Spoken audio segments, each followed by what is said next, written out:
आज मेरे ऊपर एक बहुत बड़ा दायित्व है।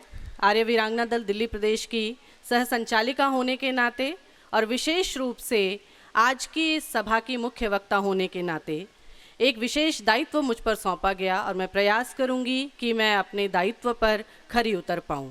एक ऐसा समय था भारतवर्ष में, किसी कवि ने बहुत सुंदर पंक्तियां लिखी, गौ विधवा अनाथ त्राही त्राही करते थे। गौ विधवा अनाथ त्राही त्राही करते थे, रक्षक नहीं था कोई, भक्षक बने थे सभी, ऐसे घोर संकट में दयानंद देव आए थे। और ये वास्तविकता है। आज हम एक बहुत स्वर्णिम युग को जी रहे हैं, एक बहुत सुंदर युग को जी रहे हैं। आज हमें नारी सशक्तिकरण की बात उस प्रखर अंदाज में नहीं करनी पड़ती जिन चैलेंजेस के साथ में, जिन कठिनाइयों के साथ में दयानंद को उस युग में करनी पड़ी थी। और हम केवल नारी सशक्तिकरण की बात करें, बिल्कुल नहीं, मानव के सशक्तिकरण की भी बात दयानंद को करनी पड़ी थी। और बहुत सारे ऐसे संकट थे जिन संकटों से, जिन कष्टों से दयानंद को जूझना पड़ा था। यदि हम उस युग को देखें और आज के इस युग को देखें तो बड़ा परिवर्तन है, बहुत कुछ अच्छा भी है और बहुत कुछ ऐसे तथ्य भी हैं जो विचारणीय हैं और जिन पर हमें बैठ कर के विचार करना चाहिए। और वो विचार करने का दायित्व हम लोगों का है कि इस पीढ़ी को जो ये आगे बैठी हुई है, इनको हम क्या दे कर के जाएंगे विरासत में। हमारे ऊपर बहुत बड़ी जिम्मेदारी है। हमारे ही आर्य जगत के कवियों ने सुंदर पंक्ति लिखी, मेरे देश की बहनों तुमको देख रही दुनिया सारी, मेरे देश की बहनों तुमको देख रही दुनिया सारी, तुम पर बड़ी जिम्मेदारी। बहुत बड़ा दायित्व है स्त्री जाति पर। हमारा कार्य केवल और केवल मात्र घर को संभालने का नहीं है। और यदि हम केवल घर भी संभालती हैं ना, तो उस घर के साथ भी हम एक समाज का निर्माण कर रहे होते हैं। जिस संतति का निर्माण हम करते हैं वो संतति आगे चल करके एक सुंदर समाज, सुंदर राष्ट्र का निर्माण करती है। और यदि हमने संतति का ही निर्माण न किया और सबसे बड़ी बात यदि हमने स्वयं का ही निर्माण न किया तो हम क्या समाज सेवा करेंगे, हम क्या राष्ट्र सेवा करेंगे और क्या हम वसुधैव कुटुंबकम की बात करेंगे। स्त्री को अपने भीतर से बहुत कुछ निकालने की और अपने भीतर बहुत कुछ डालने की आवश्यकता है। कुछ गहरी और विशेष चर्चाएं हैं, खैर कभी हमारी मीटिंग्स होंगी तो यदि मुझे समय लगा तो ज़रूर करेंगे। लेकिन कुछ पंक्तियां मैंने लिखी थी जिसमें मैंने प्रयास किया कि मैं स्त्री जाति को, नारी शक्ति को थोड़ा सा उसमें पिरो सकूं अपने शब्दों के मोती में। और वो शब्द हैं मेरे, मैं जननी हूँ, सृष्टिकर्त्री और विधात्री हूँ। मैं जननी हूँ, सृष्टिकर्त्री और विधात्री हूँ, बहना हूँ बंधन सहज कलाई का, घर अंगना हूँ। भोली बिटिया, बिटिया के प्रश्नों का एक पिटारा हूँ। भोली बिटिया, बिटिया के प्रश्नों का एक पिटारा हूँ। दादी, नानी, मौसी, बुआ, काकी, मामी हूँ।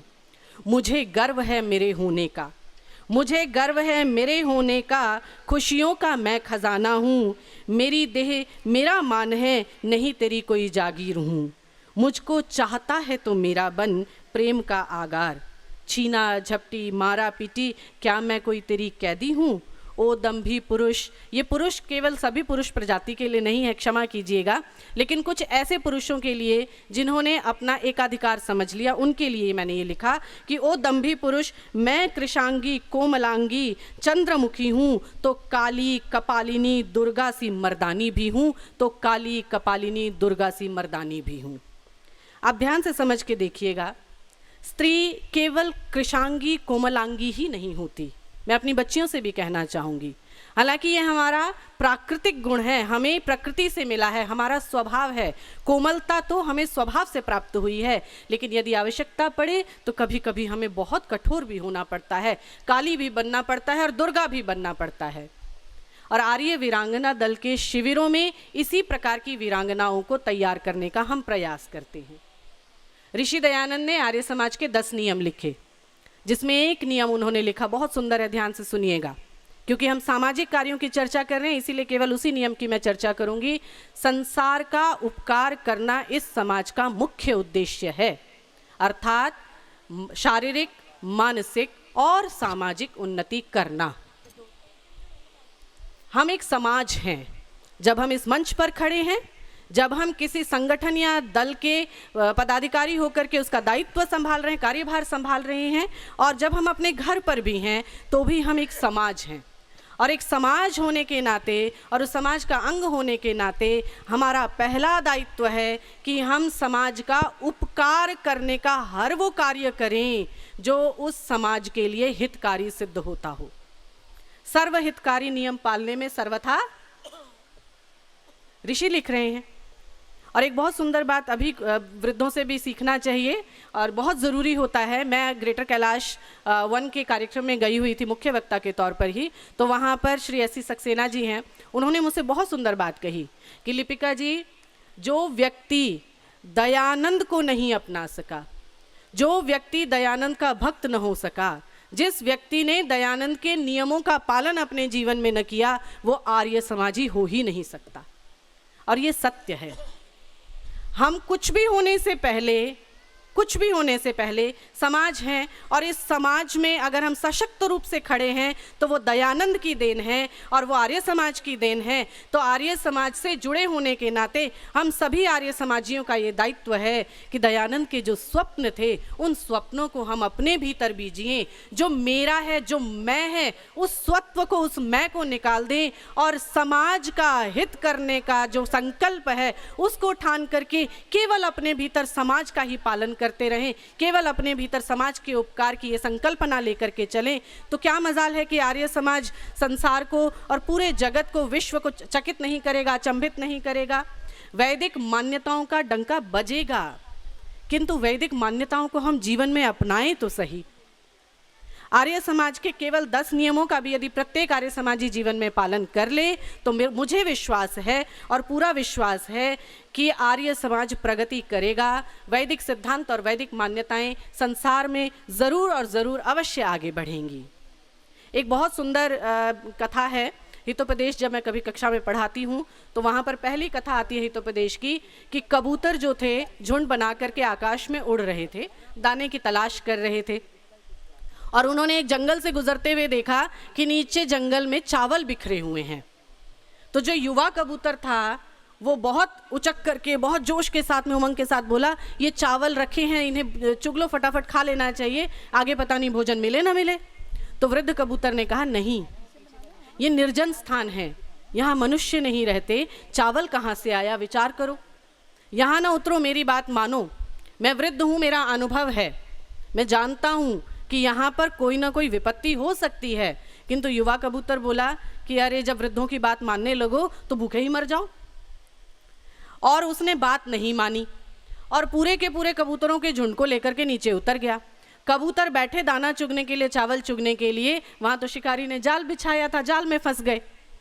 और जैसे ही जाल में फंसते हैं हाहाकार मच जाता है, हाहाकार मचता है, सब एक दूसरे को उलाहना देने लगते हैं और उस युवा कबूतर को पहले उलाहना देते हैं, तेरे कारण हम इस जाल में फंसे। उलाहना देते देते यहाँ तक बात आ जाती है। फिर वृद्ध कबूतर कहता है कि देखो, जो समझदार व्यक्ति होते हैं, जो बुद्धिमान होते हैं, वो समस्या आने पर समस्या का समाधान ढूंढते हैं, न कि समस्या का हाहाकार मचाते हैं। इस प्रकार समस्या का समाधान नहीं होता। तो उन्होंने कहा, आप ही बताइए फिर समस्या का समाधान क्या है। बोले, एकता में बल है, इकट्ठे हो जाओ और इकट्ठे उड़ान भरो, पूरे जाल को लेकर के एक साथ उड़ो। सभी कबूतर बात मानते हैं, जाल को लेकर एक साथ उड़ते हैं। शिकारी देखता रह जाता है, अचंभित, खूब दूर तक भागता भी है, दौड़ता भी है पीछे पीछे, किंतु जाल हाथ में नहीं आता, कबूतर हाथ में नहीं आते। और अंततः वो कबूतर जाकर के अपने, वृद्ध कबूतर अपने एक मित्र के पास, चूहे के पास उतरते हैं और उससे निवेदन करके वो जाल कटवाते हैं। और वो कहते हैं कि हमें सदा अपने पूर्वजों, अपने वृद्धों, अपने जानने वाले अनुभवी ज्ञानी वृद्ध पुरुषों का, वृद्ध महिलाओं का सदैव कहना मानना चाहिए। मैं यहाँ पर केवल एक बात कहना चाहूँगी कि सभी आर्य समाजियों को और सभी आर्य समाज के हम संगठनों को और हम सभी व्यक्तियों को महर्षि दयानंद के उपकार को सदा याद रखते हुए समाज का उपकार करने की संकल्पना को और ध्येय को अपने मन मस्तिष्क में रखते हुए सदैव आगे बढ़ते रहना चाहिए। और कोई ऐसा संकट हमारे जीवन में यदि आए तो हमारे पास वेदों के जैसा उपहार है, स्वाध्याय, अध्ययन, मनन, चिंतन और निधिध्यासन का यदि हम पालन करते रहें जीवन में, तो ज़रूर ऐसा समय आएगा जब हम अपनी सभी समस्याओं का हल अवश्य ढूंढ पाएंगे। तो बच्चियों से भी मेरा निवेदन है और आपको बहुत सारी शुभकामनाएं और आशीर्वाद हैं कि इतने कठिन समय में, जून की गर्मी में आप शिविर में यहाँ रुके, दिन रात आपने अभ्यास किए, आपने परिश्रम किया और ये परिश्रम आपके जीवन में देखना फलीभूत होगा ज़रूर कभी ना कभी। जब आप बड़ी होंगी तो आप याद करेंगी कि उस शिविर में मैं ये सीख करके आई थी। कभी कभी हमें ना ऐसा महसूस होने लगता है, मुझे क्या मिला, जैसे अब प्राइजेस मिल रहे हैं ना, पुरस्कार, मुझे क्या मिला, मुझे तो कोई लाभ नहीं हुआ, मुझे तो प्राइज़ नहीं मिला। कभी कभी पुरस्कार सब कुछ नहीं होता। जो यहाँ से आप एक्सपीरियंस, अनुभव लेकर के जाते हैं, ये आपके व्यक्तित्व का निर्माण करते हैं। और एक और कविता की लाइन मैं आपके आगे अंत में कहना चाहूँगी। रामधारी सिंह दिनकर की कविता है, वह पथ क्या पथिक क्या जिस पथ पर बिखरे शूल न हो, नाविक की धैर्य परीक्षा क्या यदि धाराएं प्रतिकूल न हो।